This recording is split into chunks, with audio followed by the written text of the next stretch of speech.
혹시 여러분도 이런 고민 해보셨나요?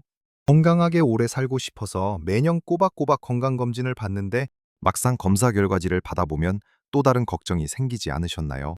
작은 이상 소견 하나에도 가슴이 덜컥 내려앉고 혹시 큰 병은 아닐까 밤잠을 설치기도 하죠. 나이가 들수록 건강에 대한 염려가 커지는 건 너무나 당연합니다. 우리 몸에 대한 관심이 높아지는 건 참 좋은 일이에요. 하지만 때로는 너무 많은 검사가 오히려 우리 몸에 부담을 주고 마음을 불안하게 만들 수도 있다는 사실 알고 계셨나요? 오늘은 바로 그 숨겨진 진실에 대해 이야기해 볼까 합니다. 70세가 넘으셨다면 오히려 피해야 할 수도 있는 몸과 소의 어쩌면 여러분에게 해가 될 수도 있는 건강검진 5가지에 대해 솔직하게 말씀드릴 거예요. 무조건 검사를 받지 말라는 이야기가 아닙니다. 우리 몸과 마음의 평온을 위해 어떤 검사는 신중하게 접근해야 하는지, 왜 그런지 그 이유를 명확하게 알려드릴 겁니다. 이 영상에서는 단순한 건강 상식이 아니라 여러분의 남은 인생을 더 건강하고 평온하게 보낼 수 있도록 도와줄 실질적인 지혜를 나눌 겁니다. 과연 어떤 검사들이 왜 우리에게 독이 될 수 있는지 함께 깊이 파헤쳐 볼까요? 그러니 영상을 끝까지 시청해 주세요. 분명 여러분을 놀라게 할 만한 중요한 이야기가 기다리고 있을 겁니다. 그럼 우리 어르신들이 70세가 넘으면 한 번쯤 다시 생각해 봐야 할 첫 번째 건강 검진부터 이야기해 볼까요? 바로 너무나 적극적인 암 검진입니다. 특히 전립선암 선별 검사인 PSA 검사나 특정 연령 이상에서 유방암 촬영을 지나치게 자주 하는 경우를 말하는데요. 젊었을 때야 암을 조기에 발견해서 적극적으로 치료하는 것이 매우 중요합니다. 하지만 70세가 넘어가면 우리의 몸은 여러모로 변합니다. 암의 진행 속도도 젊은 사람들에 비해 훨씬 느려지는 경우가 많고 상과 암이 생겼다고 하더라도 암 때문에 사망하기보다는 다른 만성 질환이나 노화로 인한 합병증으로 인해 먼저 생을 마감하는 경우가 훨씬 많아집니다. 예를 들어 볼게요. 남성분들에게 흔한 전립선암의 경우 PSA 수치로 이상을 발견해서 조직 검사를 해보면 정말로 암이 발견되는 경우가 있습니다. 하지만 이 전립선암은 느림보암이라고 불릴 정도로 진행이 매우 더딘 경우가 많아서 수르성 당장 생명을 위협하지 않는 경우가 태반입니다. 미국 등 선진국에서는 이미 70세 이상 남성에게는 루틴하게 PSA 검사를 권하지 않는 추세입니다. 왜냐하면 검사를 통해 암이 발견되더라도 암이 대하기 불필요한 생검 조직 검사이나 수술, 방사선 치료 등의 침습적인 치료 과정에서 오히려 합병증이나 부작용이 생길 위험이 더 크기 때문이죠. 소변 문제, 발기부전 등 삶의 질을 현저히 떨어뜨리는 부작용을 감수해야 할 수도 있고 심지어는 이로 인해 사망하는 경우도 드물게 발생합니다. 생각해 보세요.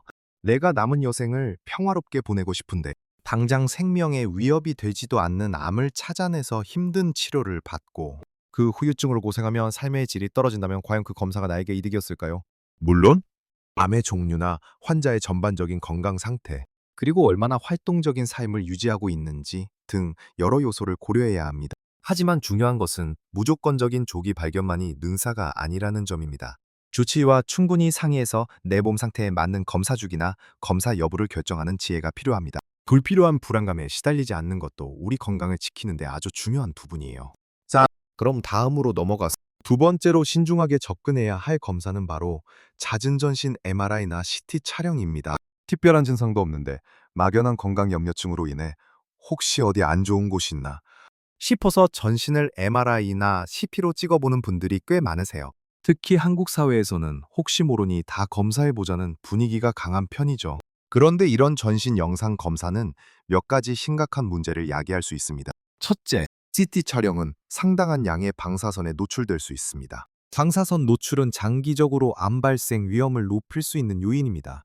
나이가 많아질수록 이런 노출이 축적될 수 있다는 점을 간과해서는 안 됩니다.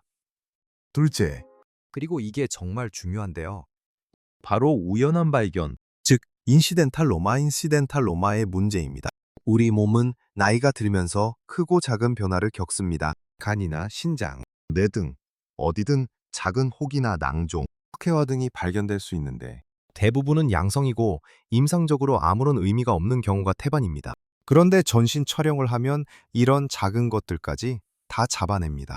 문제는 이런 우연한 발견 때문에 불필요한 추가 검사가 계속 이어진다는 점입니다. 예를 들어 포말마란 간 종괴가 발견되면 이게 진짜 암인지 확인하기 위해 또 다른 정밀 검사, 조직 검사, 심지어는 수술까지 고려하게 됩니다.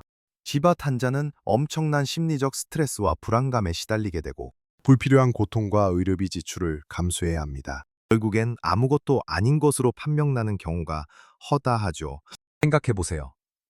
아무 문제 없이 잘 지내던 내가 우연히 발견된 작은 점 하나 때문에 밤잠을 설치고 병원을 오가며 마음고 졸인다면 그게 과연 건강을 위한 길일까요? 어르신들의 몸은 오랜 세월을 거쳐오면서 자연스럽게 변화합니다. 모든 이상 소견이 다 질병은 아닙니다. 중요한 것은 내 몸의 증상에 귀 기울이고 정말 필요한 경우에만 주치의와 상의해서 정밀 검사를 진행하는 것입니다. 건강 염려증이 너무 심하다면 정신건강의학과 전문의와 상담하는 것도 좋은 방법이 될 수 있습니다. 우리 몸에 대한 과도한 걱정과 검사가 오히려 정신적인 건강을 해칠 수 있다는 점을 기억해 주세요. 자, 이렇게 첫 번째와 두 번째 검사에 대해 깊이 있게 나눠봤습니다. 우리의 평온한 노년을 위해 때로는 덜하는 것이 더 도움이 될 수 있다는 사실, 이제 조금은 공감하시겠죠? 과유불급이라는 말이 있듯이 건강검진도 지나치면 오히려 독이 될 수 있습니다.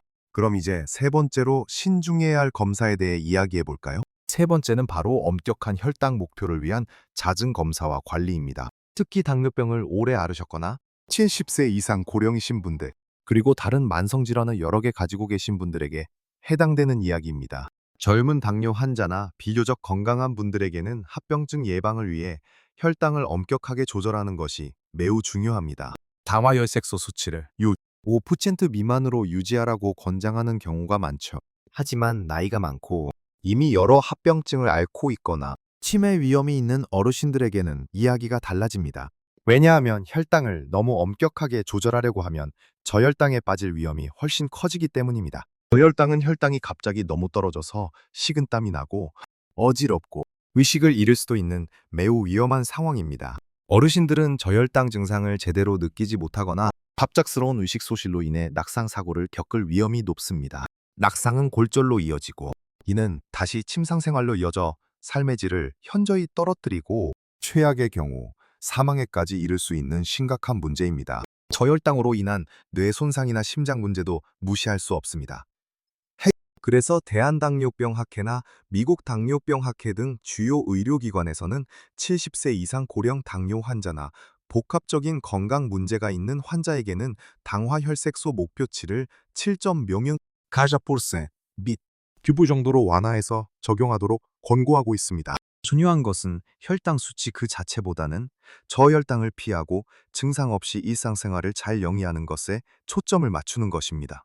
그러가 매일같이 찔러보는 혈당 측정과 수치에 대한 집착보다는 식사 조절과 가벼운 운동을 통해 혈당을 안정적으로 유지하고 저혈당이 오지 않도록 약물 용량을 조절하는 것이 훨씬 현명합니다. 주치의와 충분히 상의하여 나에게 맞는 개인별 맞춤 혈당 목표를 설정하는 것이 중요합니다. 건강은 숫자에 갇히는 것이 아니라 내가 얼마나 편안하고 행복하게 생활할 수 있느냐에 달려있다는 것을 잊지 마세요. 네 번째로 주의해야 할 검사는 모든 작은 증상에 대한 광범위한 검사입니다. 이 말은 아파도 참으라는 뜻이 절대 아닙니다. 하지만 나이가 들면 우리 몸은 필연적으로 많은 변화를 겪습니다. 가벼운 피로감, 소화불량, 여기저기 쑤시는 관절 통증, 피부의 변화 등은 노화의 자연스러운 과정일 수 있습니다. 그런데 이런 사소한 증상 하나하나에 혹시 큰 병이 아닐까 하는 걱정으로 병원을 찾아 MRI,